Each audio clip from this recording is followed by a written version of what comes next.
In today's video, I'm going to share with you 4 DIY projects that I made for St. Patrick's Day this year that are prompt, easy, and made with majority Dollar Tree products. Before we get started, full disclosure, this was very hard. I've never decorated for St. Patrick's Day. Initially, I felt very stuck. There's nothing, like what can I do? I mean, how far can one go with a 4-leaf clover? And I thought at the very least, maybe I'll try to make some decorations with just my favorite green characters because St. Patrick's Day, green, let's just make it fit. So for my first decoration, I thought, okay, who's my favorite green guy? Benjamin? That's not gonna work, okay? So,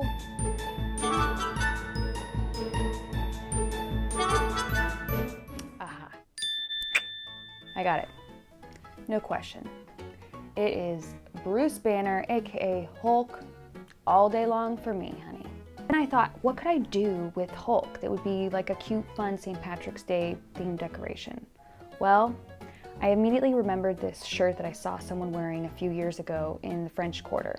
And it was a shirt that said, "Pinches get stitches." And I thought, I gotta do something with that quote and combine it with Hulk. Which is exactly what inspired this first decoration. We're gonna take a picture frame that I got from Dollar Tree. I was so excited that I just happened to come across a random green picture frame. And that saves me an extra step because I don't even have to paint it. Now I'm gonna take the back of that picture out and trace it onto some photo paper. Power tip, whenever you're making a sign, if you can use photo paper instead of regular matte paper, it just really accentuates your decoration and makes it look less cheap because of the glossiness of that paper. I wanted this decoration to feel like Hulk was saying the quote, so originally the plan was to take this dollar store action figure and put him inside of the frame standing next to the quote, almost like a caption or a banner, pun intended. But I didn't anticipate him taking up so much room inside of the frame, which leaves very little real estate for the letter stickers that I was about to put inside of here. Which means I'd either have to switch out the frame and get a bigger one or use some really small letter font stickers. But the thing is, I had just bought these felt letter stickers from the dollar store specifically for this project. And the thing is, they're right here, and so is the frame, and it's ready to go. So this is one of those moments where convenience is driving the car, and I decided, okay, looks like the Hulk will have to stand outside the frame. Obviously, I could have avoided that entirely if I would have just typed this up on the computer and printed it, but that would have just looked really matte and flat. I like using letter stickers. That's my go-to move anytime I make a sign because it just kind of elevates that look, and these felt stickers really give it some more texture. Now I'm going to take some clovers off of this hat that I got from the dollar store, and I'm just going to glue them right in the middle of the frame because they're going to make our saying just have a little bit more pop and dimension. Then I took some stickers and put them on the gold paper for the last word and cut them out, and then glued that onto the inside of the frame. The gold paper just helped the word stand out a little bit more because the letters had to be so close together that you could hardly make out what it said. But then I took my glue gun and I just wanted to give a little extra security to these 3 letters on these clovers, and there you have it. This only took about 15-20 minutes and it costs about $4 to make, $5 if you want to add the Hulk toy from the Dollar Tree. I think the Hulk adds a little bit of charm to it, but it stands alone as a great little decoration just as it is for St. Patrick's Day. If you wanted to have the little Hulk, that's what it looks like with him standing next to the picture. I do happen to have a little bit bigger of a action figure Hulk that I put behind him, and I just thought it was a fun and unique, inexpensive, fast, easy decoration. How can you compete with that? Who is cooler than Hulk? I don't know, maybe ninjas? But not just any ninjas. Ninja Turtles. And it did help my cause that I just so happened to find 4 Ninja Turtle keychains at Dollar Tree. It was like the clouds of heaven just opening, dawning down on me, like. And the fact that I found like these kinds of Ninja Turtles, my kind of Ninja Turtles, not like the modern ones, overwhelmingly exciting. I was like, okay, how can I use these? And another thing I fall back on whenever I get in a creative rut and I don't know what to do with a certain corner or spot and I need a decoration idea really quick, I think of a way to display some decorative candy. We're going to take 3 craft bottles. These are made of plastic. And then I'm going to take 1 glass jar. These are all from the dollar store. And I'm just going to take some Lucky Charm marshmallows. Did you know they made these? I got these at Target. I'm going to fill all of the jars with the marshmallows, and then I'm going to take what is called glitter ribbon, or my name for it is ribbon tape, and I'm just going to wrap that around the outside of all of the lids on all the jars. And then I'm going to take the turtle keychains, and the first thing I'm going to do is rip them out of the package and remove the keychain that is attached to the top of the turtle with a lobster clasp. So it's the same kind of clasp that connects a necklace, and it comes off very easily. And then I'm going to take some pliers and twist out this eye hook. That's what this is called right here. And I'm just going to take my pliers and twist it out gently. I could leave them inside, but I don't want to look at those on my turtles. And I also have a plan to reuse these for one of our projects later. Now I also added some green ribbon with a bow onto the glass jar, and then I took some Velcro Fasteners and I just put them underneath all of the turtles' feet, and then I also put them on top of the jar. And I like this better than glue because it's not as much of a commitment, and it's also no mess and very fast and convenient to use. So once I attached the turtles to the tops of the lid, it was just too blah. It needed something extra. I could have gone a long way if I just had some stickers that were 4-leaf clovers, but I couldn't find any anywhere. But I did have these clovers that I stole from a baking kit that I found at Marshall's or Home Goods. They were these little toothpicks and cupcake / muffin liners for some sort of St. Patrick's Day holiday treat that you would make. And I don't know, I just needed some clover, so I ended up taking these off of these toothpicks, and they were only about $5. Now the green was this really, I don't know, not very cute green, and I have this weird obsessive eye for detail, so I took a marker just to make the green more brighter and pungent, and then I wanted to do something about that ugly dead white space in the background, and this marker lied to me. It was supposed to be a gold sparkly color, and it ended up being this yellow, but I just decided, we'll go with it. So then I took some more of these Velcro fasteners and I just put them behind the clovers and attached them right here in the front of this rainbow ribbon that I also got from Dollar Tree. I just wrapped it around the jar and made a knot, and then I attached the clover in the front to cover the knot, and here we go, ta-da! Now some gremlin came out and ate some marshmallows out of the jars, so I had 2 empty jars that I had to fill with some key lime pie M&Ms. What can you do? It happens. Overall, I was really happy with the way they turned out. The next DIY project, I just could not get my family into these. They just didn't like them. I don't know why, but I'm okay with it because I like them and I stand by them, so here we go with our third DIY. Now we're going to move on to our St. Patrick's Day trees. I have 2 different ones. We'll start with the easiest one first. I'm going to take some fabric. I just got this at Hobby Lobby in their scrap fabric section. Then I'm going to take a party hat that is from the Dollar Tree. It's one of the bigger, taller ones. And I'm just going to undo the 2 staples that keep it attached. And I'm doing that so that I can lay it flat on its back on top of the fabric so that I can trace it and then cut it. And then once I'm done with that, I'm going to set it aside because I'm going to take some wood dowels. These are also from the Dollar Tree. And what I'm going to do is I'm just going to take my glue gun and glue one right on top of the other inside of the hat. And I'm going to do that in 2 opposing sides of the hat. I'm doing that to make it less flimsy and make sure that it stands up right, stronger on a table. Obviously, this is an optional step that you don't have to do, but it only takes about 1.5 minutes, and I just like that it makes the tree more sturdy. So now we can return to gluing that fabric around the hat, and I'm just going to lay it down on the fabric and glue it down.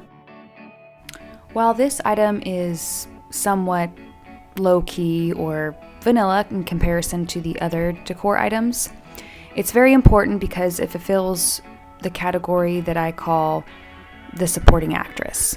And what I mean by that is you will always have a few decorations that you really want to showcase that you like a lot, but if they stand on their own, it's not quite enough to fulfill a certain space in a bookshelf or end table, and you need to put something next to them, but you don't want it to be an item that is going to compete with the other decoration, or you just need like a space filler, so to speak. So it's going to be an item that doesn't have a lot of bells and whistles, but it fits the particular theme and is meant to act as more of a complementary item, which is exactly what I intended for this hat to be. Now, all we did to finalize the look is take a hat from the dollar store and glue that on top for the tree topper, and she's done. For the second tree, I wanted to go in a completely different direction and do a completely different style. So we took the same party hat and we're using some green feather boas that I got from the Dollar Tree, and I'm just gluing those around the hat. My original plan was to just glue these down and call it a day. I was going to be done with the tree. But then about 5 different people said, "Oh, you're making Christmas trees?" And then I realized, okay, maybe a plain green tree does come off as a Christmas tree. So perhaps I should do something to make it a little bit more obvious that it is in fact a St. Patrick's Day tree. In my heart of hearts, I really wanted to decorate this with some pots of gold or horseshoes and rainbows, but I didn't have anything like that around, so I had to compromise and make the best with what I had, which the only rainbow affiliated thing that I had was some ribbon. So I went ahead and took some rainbow ribbon and I just wrapped it around the tree as if it was garland and glued it down. Once I was finished with this, I decided, what am I going to use for the tree topper on this? Because I already used a leprechaun hat on the other tree. And I realized, okay, let's take a paper straw. I'll use that as a base to attach a toy. And I had just gotten this treasure troll in the mail from my dad and Gina, and I thought, oh, he'll be the perfect tree topper. Once I was finished with that, I wanted to work on the ornaments for the tree, and I took a jumbo tack. I'm just going to use this to make an incision in 4 different green toys in order to turn them into some ornaments. Now, this tack makes the perfect sized hole for some eye hooks to go into. Do you remember the eye hooks that we removed from the Ninja Turtle keychains earlier? Well, if you're new here, we don't waste anything. We like to reuse and recycle every little detail. So we're just twisting those eye hooks with some pliers into the toy, and we're going to use that to put some ribbon straight through. And then we're going to drape those around the tree and just tie a knot in the back. Now, I thought it was a good idea considering that we didn't have any branches. But again, I don't know. My family was just not feeling it. They didn't like it. And you know what? That's okay. Because I like it. Especially my toy one. I mean, I don't know how you can't find that adorable. But to each their own. Now, in case you are not aware, gnomes have completely taken over every holiday. Whether it's the DIY community, everyone, their mom is making them in their backyard or whatever. Every store is selling them for every single holiday. And every holiday that we've had, they show up. Christmas, Valentine's Day, Easter. I'm like, okay girl, you can have him. Like, I just wasn't that into it, you know? And I had this idea of, well, okay, are they doing them for St. Patrick's Day too? And sure enough, they were, and they're everywhere. And you know, they have the white beards, and it's like, okay, it was just starting to feel stale to me. And then I stumbled upon this blog. What was it? Had a cool name, a really cool name. The Yellow Brick Road. Isn't that a great name? And turns out like 3 years ago, she had this tutorial for this gnome, but she used orange hair. And I don't know what it was about the orange hair, but automatically I just went, wait, doesn't this make sense for St. Patrick's Day? If there's one holiday this makes sense for, this would be it. Because, you know, leprechauns, gnomes, like, aren't they one and the same? Gnomes are actually from Germany, and leprechauns are Irish, so Germany, Ireland, okay, never mind. They're not related, but they feel like the same lore. Like, they're cousins, essentially. It felt more appropriate for whatever reason. The orange hair sold me. I was like, okay. I wasn't that motivated where I wanted to go to the store and just like buy the items to make them exactly like I had seen them in the tutorial. But I thought, well, maybe I can use some of the remaining Dollar Tree items that I already have and combine it with a couple random items around the house and make my own version. For the base of the body of the gnome, I decided to use a water bottle. I took a box cutter and I cut majority of the plastic from the middle of the water bottle out, and I took the top and bottom of the water bottle, and then I grabbed some felt that I got from the dollar store and I laid it flat on the table, and then I took the top and bottom part of the water bottle and I just sort of smushed them together to make a short body. I then rolled it in some felt, and once I was finished with this, I could have glued the felt to the bottle, but I just decided to secure it with some rubber bands and thought I could come back to that later. I then took some scrap fabric that I got from Hobby Lobby from their scrap fabric section.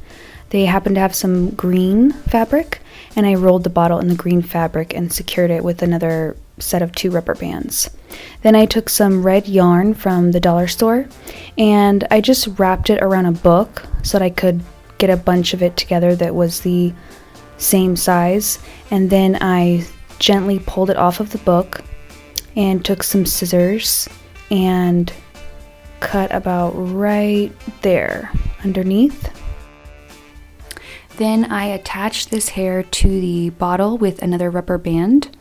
And after this, I decided, okay, we actually have too much excess fabric at the top, so I went ahead and just trimmed that off really quickly with some scissors. And then I decided to work on the mustache, in which I just wrapped the yarn around my fingers and cut them from there, and took a piece of singular yarn, laid it down flat on the table, and threw the mustache hair right in the middle and tied 2 knots, and then draped it around the body of the gnome, almost like I was just putting on a necklace. Now for his hat, I had a hat from the Dollar Tree. No, this was from Target. Yes, this was from a $3 bin at Target, and it had some hair on it, so I just removed that and stole it for my gnome. For the second gnome, I made a little bit of a taller body, and I repeated the same move with the orange yarn. This yarn is actually from Hobby Lobby, and again I attached it with a rubber band, and I took a different hat that I had picked up from Dollar Tree and put that on him and gave him a mustache the same way that I did with the previous gnome by tying a knot right in the back. Then I wanted to make them a little bit more stable. The bottom of the water bottle was a little bumpy, so I took a pack of hats from the dollar store and I just trimmed the brim off of them, and I just gently tucked them underneath the base of the body so that it would sit perfectly flat when you stand it up on a table. Now for the nose, I had some Easter eggs on the table and I thought, would this work? Then I debated the nose placement and I thought, is that right? Wait, no, technically a nose should go above the mustache, right? I'm gonna go with that. Okay, so I think the Easter eggs are gonna work. So then I just cut off the bottom so that it would sit more flush on the body. And because they're speckled, I decided to just paint them really quickly with some spray paint. outside, and once they were dry, I went ahead and grabbed my handy dandy Velcro fasteners, and this is how I attach the noses to the body of the gnomes. These have just been my go-to lately. I love how easy and fast these are to use. And that's the final step in making the gnomes. I was really happy with the way that they turned out. I think it's the yarn for me that makes all the difference. That texture and bright colors just really give them more personality and distinguishing character. They almost feel like Fraggle Rock or Muppet or Sesame Street type characters. And I also like the leprechaun hats better than the cone hats. They're much friendlier looking. Now, obviously, there's way better tutorials out there for making gnomes, but I just wanted to share with you mine because it's just a really fast and easy approach. Thank you so much for watching.